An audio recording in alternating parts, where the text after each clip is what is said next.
Thank you.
teacher-student interactions pretty much transcribed verbatim. And we coded those for each of the, and I passed out, and in front of you has some of our coding framework. We coded those running records for the autonomy practices, and then we developed a lesson summary. So for each of the coded instances, we tried to describe in depth how the teacher provided affordances for cognitive autonomy support, for organizational procedural autonomy, etc., for each of the lessons, and also tried to give an indicator of frequency of each dimension within the lesson. And then when we looked at the corpus of data, those 20 observations, we tried to form conclusions about how teachers were providing autonomy support across the observed lessons. So initially we wanted to get a sense of how often this was happening, particularly given the limited frequency in past research. But there's an issue with some instances being a single line of observation, several going over several turns of conversation. So what we decided to do was examine frequency by lesson quartile. So each of these lessons were about 40 minutes, so we divided the lesson into 10-minute segments, and we then counted the presence or absence of each dimension within a 10-minute, within each of the 4 sections of the lesson. So here you can see the autonomy supportive practices for each of the 10 minutes of the lesson. And if you look at the totals, I think some of the conclusions that we can draw are that, number one, teachers were really broad and in supporting autonomy in using all of the classifications of our coding protocol. I think it's really exciting to see that high frequency of cognitive autonomy support, and that really suggests some beginning evidence of students having access to academically significant forms of autonomy support. And if you look at the time across the lesson, it wasn't really the case that teachers just initiated the lesson with autonomy support, but really were providing autonomy support in multifaceted ways across the lesson. We can also look at kind of frequencies for more inhibitive or lower quality forms of across these autonomy dimensions. And I think it's positive to say that they really were much more infrequent. If you do look at low cognitive autonomy, there is kind of more frequency than we were anticipating. So in our qualitative analyses, we were really interested in looking at what was happening in terms of low cognitive autonomy, and I will return to that when we look at the qualitative findings. So today I'm going to focus the qualitative results section on just 2 of our dimensions. For those interested readers, again, certainly the chart and also the larger paper would be a good place to go. So in terms of responsiveness, one of the ways that teachers provided support was through active listening. So in prior research, remember that responsiveness has been kind of coded as time spent listening, like number of seconds that teachers spend listening to students and attending to students. Here we looked at kind of really rich and higher quality versions, like teachers using students' own words and ideas in responding to student questions, restating students' ideas with the intent of building on and elaborating on students' ideas. And my personal favorite, returning to a student's contributions and revisiting it and reintegrating their content idea into the discussion. So here, a teacher's revisiting a student's question and idea from earlier in the lesson. I keep staring at you because this answers your original question, where the model doesn't say how it's getting into the body, that is lead getting into the body. It says the baby eats lead chip. But the question, though, is how does lead get into cells? Does that make sense? So this is answering your original question. So by returning to students' contributions, that may really convey that teachers really heard students' ideas and that they made a valuable contribution to the class discussion, and that the child and the student were the initiators of key points. Really interestingly, and as a new differentiation, teachers encourage students to be responsive to one another. So through explicit comments, teachers encourage students to actively listen to one another. They also called for either consensus or for points of agreement and disagreement, or students having the opportunity to really listen and respond to points of disagreement. And they really urged students to listen and be prepared to respond to their peers during whole group and small group discussions. So in the orange font here, the teacher is explicitly telling student, tell us why you disagree, and then student 1, you're going to need to listen because you may need to go in for a rebuttal. So really encouraging active responsiveness among peers. And here, not only is the teacher fostering autonomy through another support for active listening, but they're also helping remove themselves as the sole manager of discussion by putting peers as responsive and exchanging ideas together.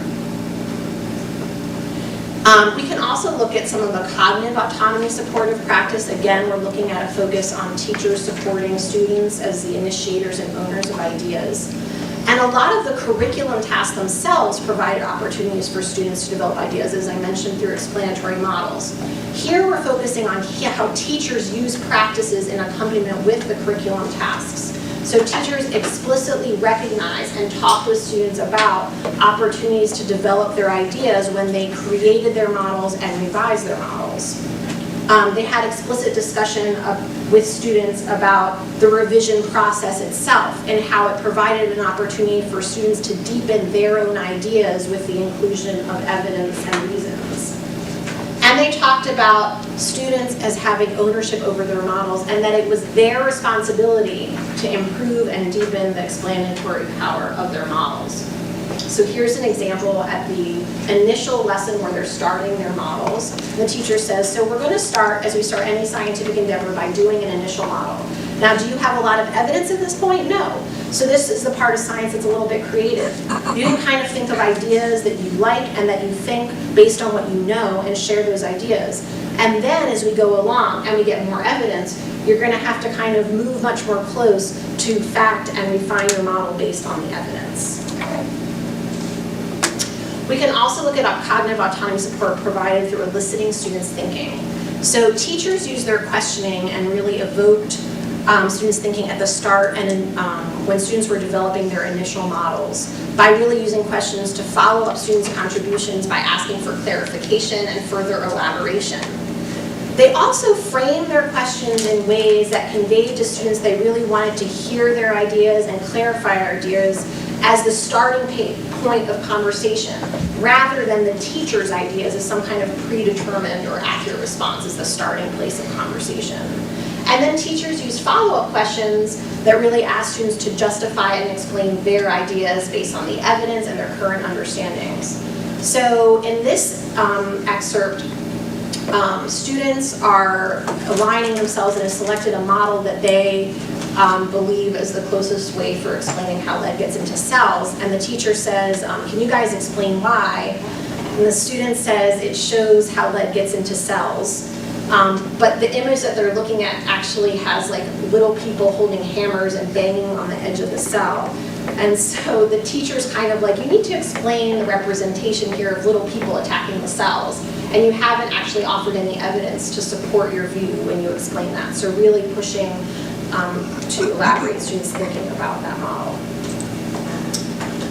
In a new differentiation of cognitive autonomy support, we also found that teachers encourage students' self-regulated learning. And here, how this aligns with cognitive autonomy support is we see that if students are the ones responsible for monitoring their conceptual understanding, then it's holding students responsible for tracking their own idea development and really recognizing how their ideas make progress. So it really encourages the student to view themselves as a reviser of ideas and that this cognitive work emanates from themselves.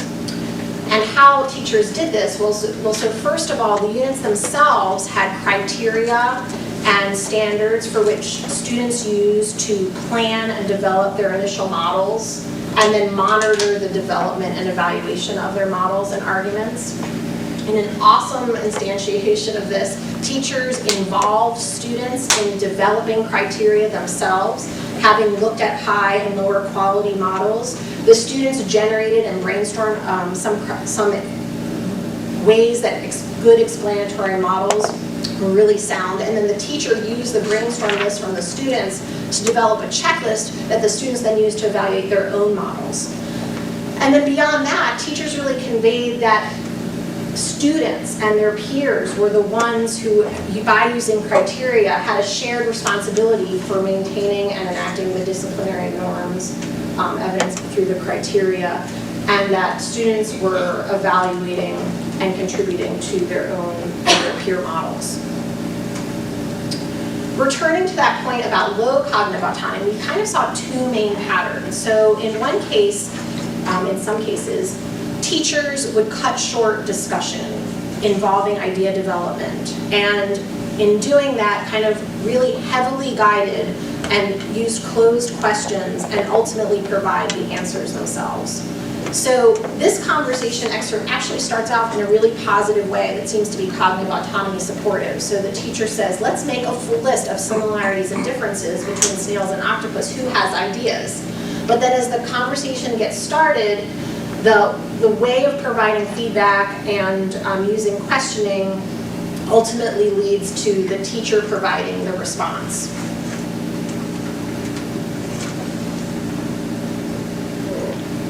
A second pattern was kind of the opposite, with instead of closing discussion, letting the conversation go really long and not leaving sufficient time to synthesize the discussion and bring it together and raise key points. And it may be that when students don't have access to some of the key points of the lesson, that some of the benefits of cognitive autonomy are not realized. So I think what the findings really show is that we found kind of high frequency and a broad range of autonomy supportive practice, and in exciting ways we saw evidence of cognitive autonomy supportive practices. So we see these findings as really building existing frameworks to provide additional practices, but also kind of raise the upper endpoints of autonomy supportive practice to show moderate and high level examples. So in this chart that you have for table 3, that third column shows practices and operationalizations from previous research, and the final column, the fourth column, showing how from the current research it kind of enhances and elaborates those to include moderate and higher quality examples. On the slide, I've taken responsive practices to show that. So responsive practices have measured, as I mentioned before, active listening in terms of the number of seconds, and through brief acknowledgments like "you have a good point," that count as responsiveness. In our research, we've elaborated that to include how teachers integrate students' own phrases, return and revisit students' ideas, and elaborate and build on students' contributions. So we see that as not only communicating "I hear you," but really that students are the initiators of central ideas that warrant comment and reaction as a higher quality form of autonomy support. We also differentiated 3 new practices that elaborate existing conceptualizations, including that encouraging self-regulated learning, a form of cognitive autonomy.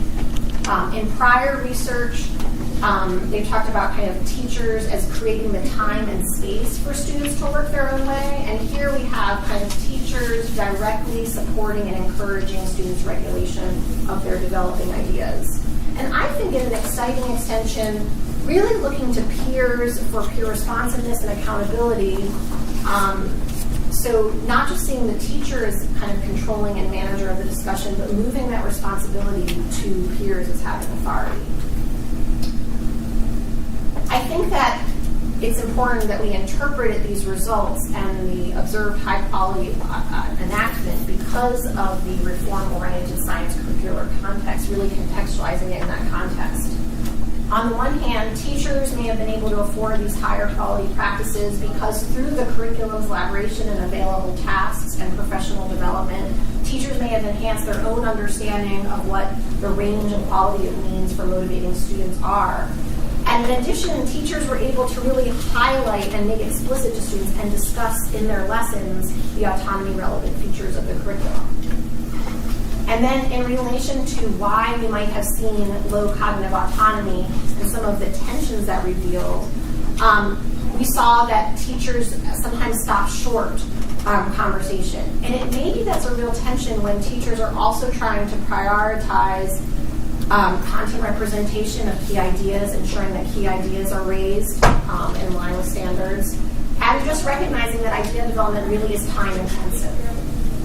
In addition, we saw teachers letting the conversation go really long and not really guiding students in synthesizing the main ideas.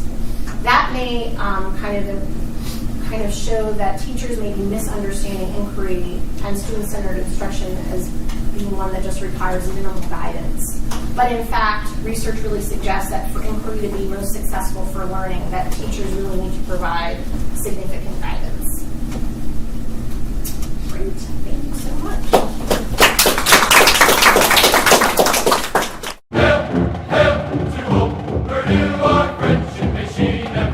Thank you.